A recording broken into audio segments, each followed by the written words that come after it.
పరిశుద్ధుడైన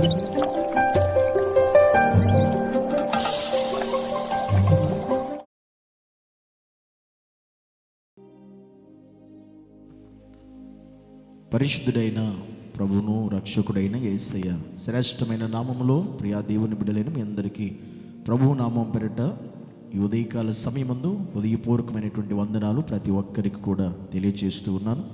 దేవుని సన్నిధిలో ఆయన పరిశుద్ధ వాక్యాన్ని చదువుకుందాం. అందరూ కూడా శ్రద్ధగా విందాం. నెహెమ్యా గ్రంథము 12వ అధ్యాయం 43వ వచనం. మరియు దేవుడు తమకు మహానందము కలుగచేసినని ఆ దినమున వారు గొప్ప బలులను అర్పించి సంతోషించిరి. వారి భార్యలు పిల్లలు కూడా సంతోషించిరి. అందువలన యెరూషలేములో పుట్టిన ఆనందధ్వని బహుదూరమునకు వినబడెను. నెహెమ్యా గ్రంథంలో పరిస్థితి మనం చూస్తే ఇక్కడ చాలా ఆనందం అనేది కనబడుతుంది. ఎవరిలో అంటే పురుషుల్లో, భర్తలో, భార్యలో, పిల్లల్లో, అంటే కుటుంబాలుగా ఆనందిస్తున్నారు, సంతోషిస్తున్నారు. మహా ఆనందధ్వని అక్కడ కలిగిందంట యెరూషలేము ప్రాంతంలో. ఎందుకని ఆ ఆనందధ్వని చాలా దూరం వినపడిందంట. ఎందుకు కారణం అంటే యెరూషలేము యొక్క ప్రాకారాలు పడద్రోయబడ్డాయి, గుమ్మములు కాల్చబడ్డాయి. అలాంటి పరిస్థితుల్లో యెరూషలేము చాలా దుఃఖముతో నిండిపోయింది, వేదనతో నిండిపోయింది. అలా జరిగింది. ఇప్పుడు ఎలా అనే పరిస్థితి, యెరూషలేము విచారం, దుఃఖం, కన్నీరు, బాధ, వేదన. ఎందుకంటే ప్రాకారాలు పడద్రోయబడ్డాయి. అంటే ప్రాకారం అంటే ఈరోజు మన జీవితాలు కూడా ఆ పరిస్థితులు ఉండొచ్చు, మన కుటుంబాల్లో కూడా. ఎందుకంటే కొన్ని సందర్భాల్లో మన కుటుంబాలు ప్రాకారాలు అంటే మన కుటుంబాన్ని కాపాడి రక్షించే ప్రాకారాలు పడద్రోయబడతాయి కొన్నిసార్లు. అంటే మనకు ఆధారంగా ఉన్నవే మనకు దూరం అయిపోతాయి, మనకి సంతోషం ఇచ్చేవే మనకు లేకుండా మనకు దుఃఖాన్ని మిగిలి చేస్తూ ఉంటాయి. అలాంటి ప్రాకారాలు పడద్రోయబడినప్పుడు మన కుటుంబాల్లో, మన జీవితాల్లో కూడా దుఃఖమే మనకు మిగిలిపోయినప్పుడు, కన్నీరే మనకు మిగిలిపోయినప్పుడు, విచారమే మన కుటుంబాలను ఏలుబడి చేస్తున్న దినాల్లో ఆ ప్రాకారాలు మరలగా తిరిగి కట్టబడ్డాయి, ఆ గుమ్మములు మరలా తిరిగి లేపబడ్డాయి.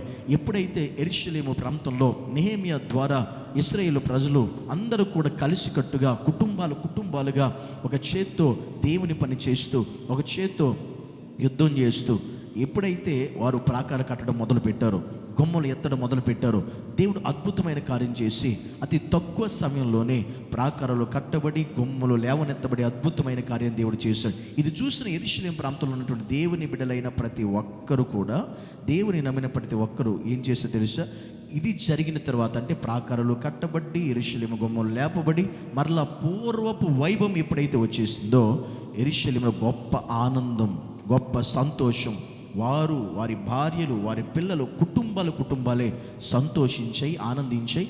అప్పుడు వారు ఆనందించిన ఆనందధ్వని చాలా దూరమునకు వినబడిందంట. అవును, మన జీవితంలో కూడా మనం కృంగిపోయినప్పుడు దేవుడు మనల్ని లేవనెత్తితే, మనం నిరుత్సాహంలో ఉన్నప్పుడు దేవుడు మనల్ని బలపరిస్తే, మన బలహీనగా ఉన్నప్పుడు దేవుడు మనల్ని స్వస్థపరిచి బాగు చేసి మరలా మనకు ఆరోగ్యం ఇచ్చి మరలా మనకు మేలుకరమైన కార్యం జరిగించి అలా చేసినప్పుడు మన ఆనందానికి అవధులు ఉండవు. ఈరోజు నీ జీవితం కూడా ఒకవేళ నీ ప్రాకారాలు పడద్రోయబడ్డావేమో, ఒకవేళ నీ యొక్క గుమ్మములు కాల్చబడ్డాయేమో, అనగా నీ ఆత్మీయ జీవితంలో మీ కుటుంబంలో సంతోషం లేకుండా, నెమ్మది లేకుండా, సమాధానం లేకుండా మీరు ఉన్నారేమో, ఈరోజు దేవుడు చెప్తున్నాడు మీరు మహా ఆనందపడేటువంటి దినము దేవుడు మీకు తీసుకురాబోతున్నాడు. మీరు సంతోషించే రోజును మీరు చూడబోతున్నారు.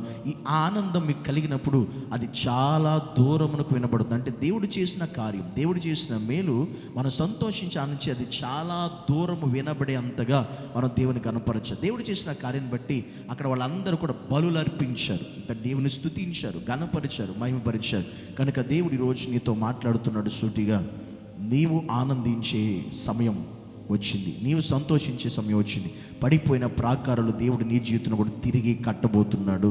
కాల్చబడిన గుమ్మములు, నీ ఆత్మీయ జీవితం కాల్చబడి పతనమయ్యే పరిస్థితి ఉంది, తిరిగి మరలా దేవుడు నిలబెట్టబోతున్నాడు. అప్పుడు నీ ఆనందానికి అవధులుండో, నీ సంతోషం చాలా దూరం, అంటే అనేక ప్రాంతాల్లో నువ్వు దేవునికి సాక్షిగా నిలబడతావు, దేవుని నామాన్ని మహిమపరుస్తావు.